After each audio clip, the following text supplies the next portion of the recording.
Assalamualaikum warahmatullahi wabarakatuh. Waalaikumsalam.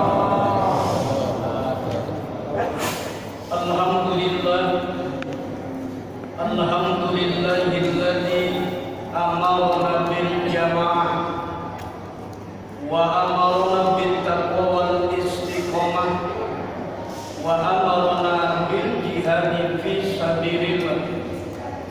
Asyhadu an la ilaha illallah wahdahu la syarika lah wa asyhadu anna sayyidana Muhammadan abduhu wa rasuluhu la nabiyya ba'dah. Allahumma shalli wa sallim ala sayyidina Muhammadin wa ala alihi wa ashabihi wa man wala, amma ba'd. Faqad qala ta'ala fi kitabihil karim wa huwa asdaqul qailin. A'udzu billahi minasy syaithanir rajim. Bismillahirrahmanirrahim. Ya ayyuhalladzina amanu hal adullukum ala tijaratin tunjikum min adzabin alim tu'minuna billahi wa rasulihi wa tujahiduna fi sabilillah bi amwalikum wa anfusikum dzalikum khairul lakum in kuntum ta'lamun. Shadaqallahul adzim.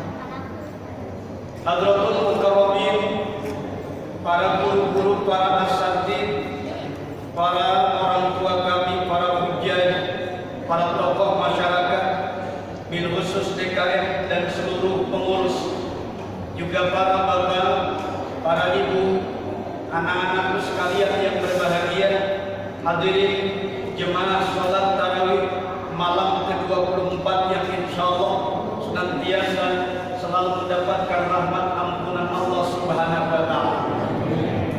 Puji dan syukur kita senantiasa kita panjatkan kehadirat Allah Subhanahu wa taala atas limpahan karunia-Nya kepada kita sekalian, sehingga alhamdulillah di 1442 Hijriah kembali kita bisa bersilaturahim di bulan yang penuh berkah. Setelah 1 tahun kemarin mungkin tarawih kita di rumah masing-masing karena kondisi Covid yang tidak diizinkan, tetapi alhamdulillah di 1442 Hijriah saat ini kita bisa kembali bersama-sama memakmurkan masjid yang kita cintai. Salawat beserta salam semoga tercurah limpah selalu pada junjungan alam, yakni Habibana wa Nabiyana Muhammad sallallahu alaihi wasallam, tak lupa pada keluarganya, sahabatnya, tabi'in serta tabi'atnya, dan sampai kepada kita sekalian selaku para pengikut. Bapak Ibu hadirin yang dirahmati oleh Allah, sesuai dengan tema yang ditetapkan, bahwa insya Allah saya akan membawakan sebuah tema dalam kultum kali ini, berjuang di jalan Allah. Ma'asyiral muslimin rahimakumullah, Siti Aisyah radhiyallahu anha, beliau pernah menyampaikan sebuah hadis Rasulullah sallallahu alaihi wasallam. Kata beliau, la hijrata ba'da fathin, tidak ada hijrah setelah terjadinya Futuh Mekah. Baginda Rasul dalam sejarah diketahui berpindah-pindah tempat untuk melakukan hijrah dalam rangka mencari perlindungan, dalam rangka kemudian membangun kekuatan. Hijrah ke Taif, beliau ditolak oleh orang-orang Taif, sampai kemudian pelipis beliau berdarah, kaki beliau pun berdarah. Lantas kemudian malaikat penjaga gunung pernah menawarkan kepada beliau, ya Rasul, ya Muhammad, apakah perlu gunung ini kami angkat untuk menghancurkan penduduk itu? Jawab Rasulullah sallallahu alaihi wasallam sangat-sangat bijak. Beliau katakan, mungkin hari ini orang-orang tua di antara mereka menolak kedatangan kita. Mereka tidak mengizinkan kita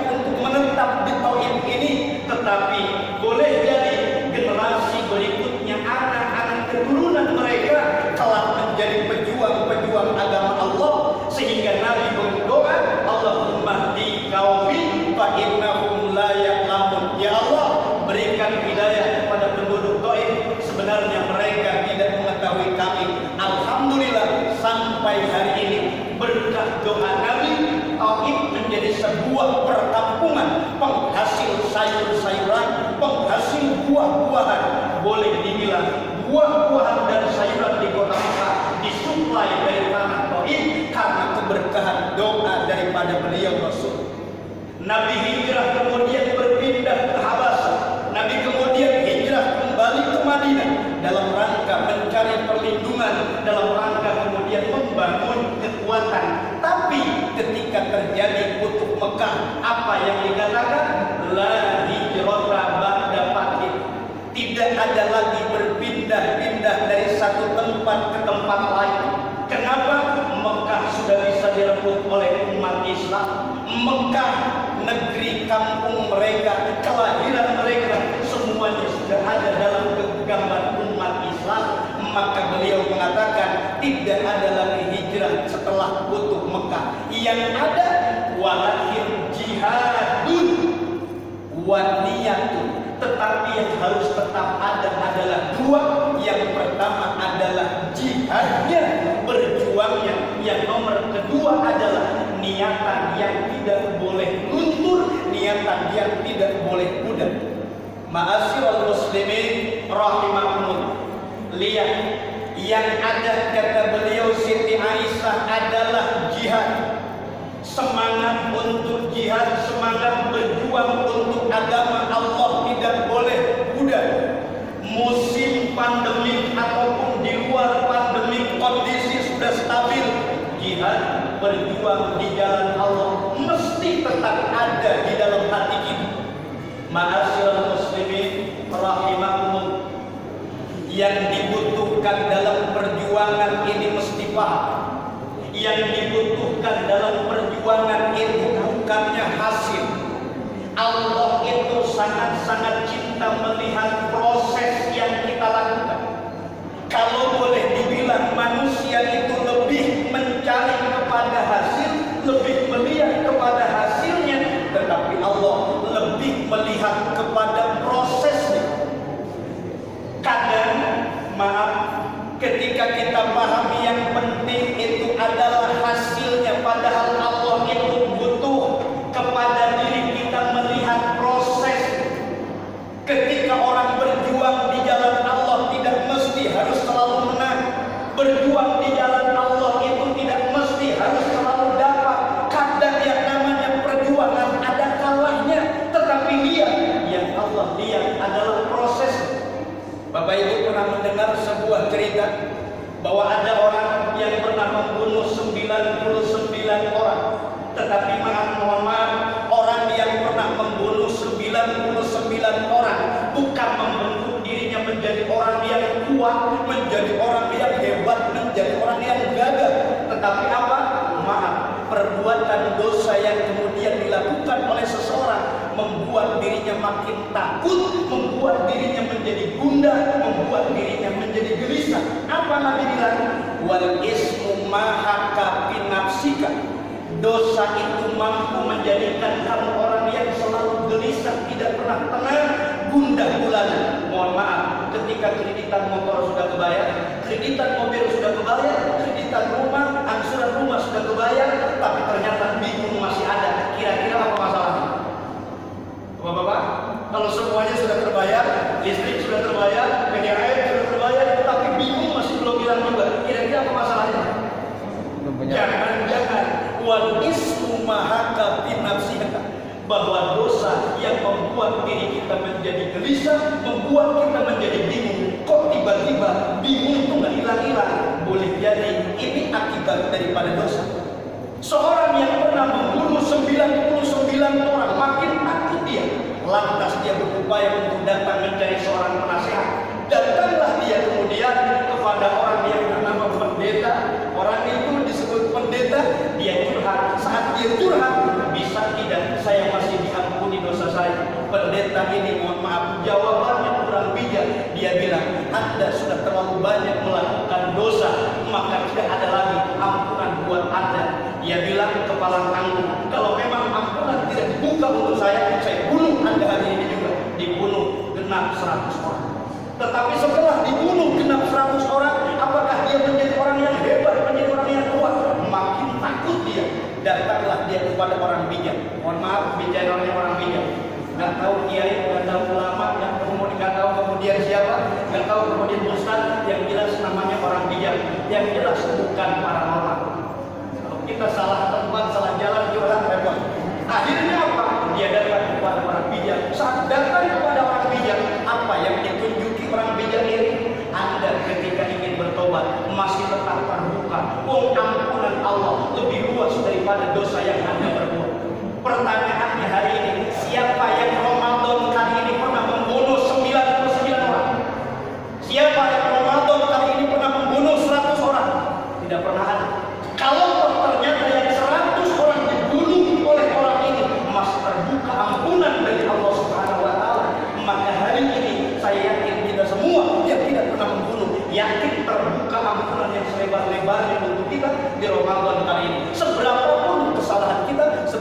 dosa kita, Allah akan buka ampunan untuk kita semua.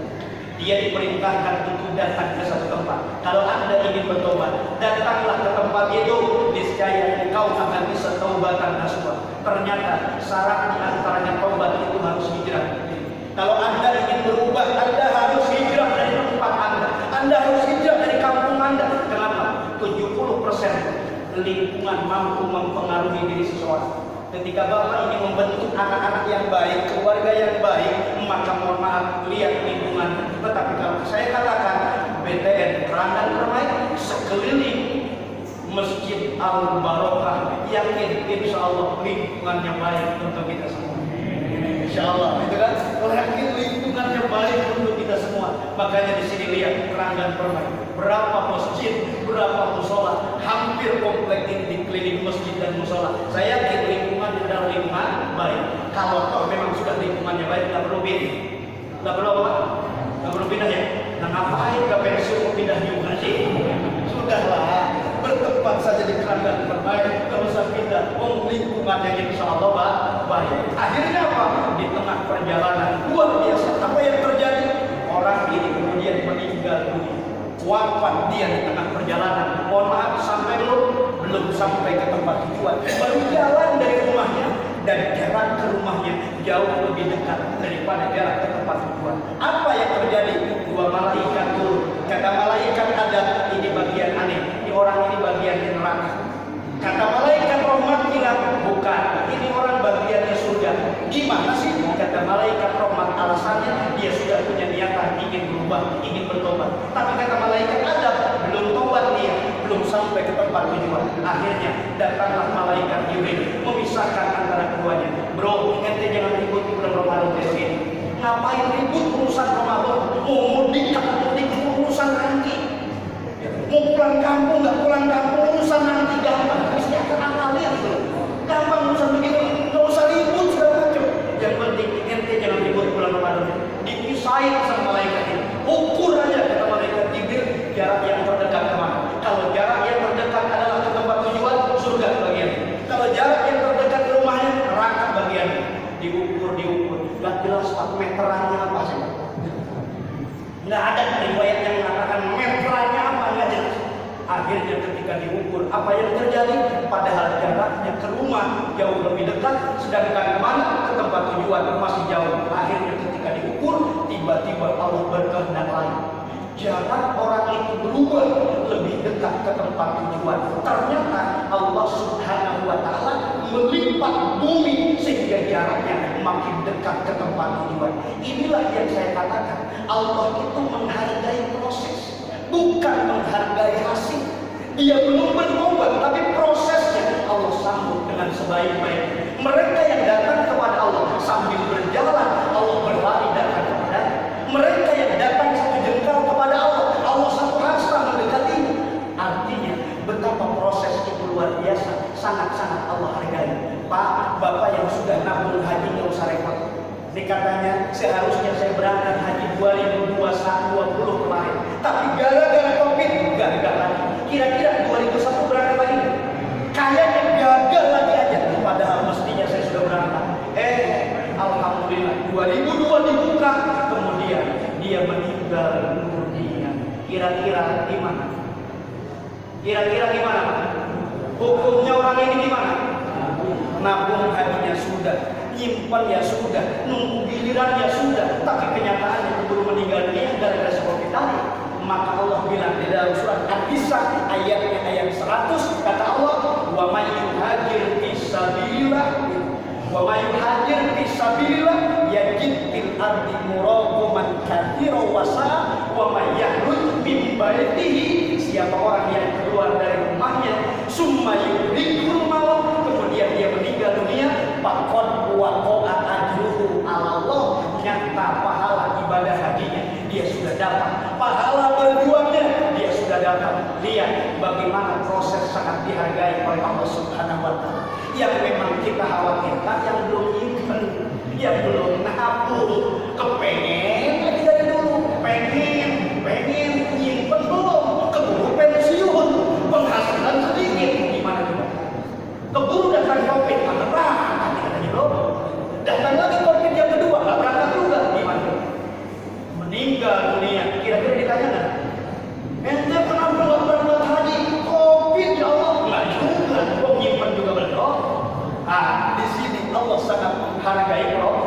Allah sangat menghargai proses. Begitupun saya sampaikan di kesempatan malam ini, 2 menit lagi aja hargai perjuangan bukan hasil.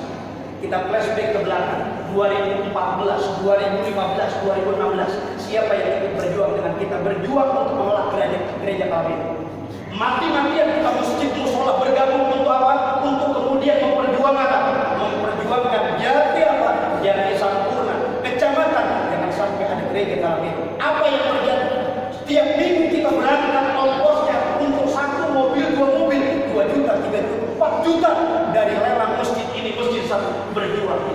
Sampai sekarang tetap gereja itu masih tetap berdiri. Anda mau menjalankan orang lain? Mau siapa yang ada salah? Kita di PT UN ternyata kalah menang, kemudian naik lagi banding kita kalah, naik lagi kasasi kita kalah. Terus apa masalah? Ketika kemudian kita flashback ke belakang, maaf, semuanya itu proses yang kita lakukan, yang berkorban dengan hartanya, yang berkorban dengan tenaganya, semuanya sudah dicatat oleh Allah Subhanahu wa Ta'ala sebagai nilai perjuangan di hadapan Allah. Tapi kemudian ketika kenyataannya kita kalah, maka yakini bahwa perjuangan tidak mesti menang. Itulah bagian daripada perjuangan kita. Tiba-tiba, si ini sudah kena sokong, si ini sudah bergabung, si ini sudah, ya Allah, ya Rabbi. Yang namanya berjuang itu jangan baperan. Ini kok berjuang menjadi baperan? Makanya salah ketika Anda memakai kendaraan partai untuk berjuang, salah. Lihat bahasanya, jihad fisabilillah, berjuang di jalan Allah. Jadi kalau kita pakai kendaraan yang lain, nggak bakalan nyampe. Bukan kendaraannya, berjuang di jalan Allah. Maka jangan sekali-kali kemudian mempromosikan seseorang untuk naik di legislatif, untuk naik di sini di masjid. Jangan campur adukan kepentingan. Ujung-ujungnya ketika berbeda pandangan, berbeda pendapat, berbeda pilihan, ujung-ujungnya jelek semua di mata kita orang. Kenapa? 2018, 2020 sampai saat ini masih saja banyak orang yang terus menyerang lawan. Kenapa? Berjuang kok baperan. Sudah berjuangnya baperan, kendaraannya salah, ya sudah salah semua. Maka oleh karena itu sekali lagi ingat, perjuangannya mesti di jalan Allah dan yakini yang namanya berjuang yang Allah hargai adalah prosesnya, bukan hasilnya. Insya Allah kita bisa memahami tentang inti perjuangan sehingga kita lebih sabar, lebih kuat dalam berjuang di jalan Allah. Jadi yang terpenting 2021 ini sekarang harus nyimpen dulu buat nabung haji. Jangan gara-gara COVID kita juga nyimpen belum repot. Baik Bapak Ibu hadirin yang dirahmati oleh Allah, itu saja yang dapat disampaikan. Pada lebihnya mohon maaf. Walaupun bila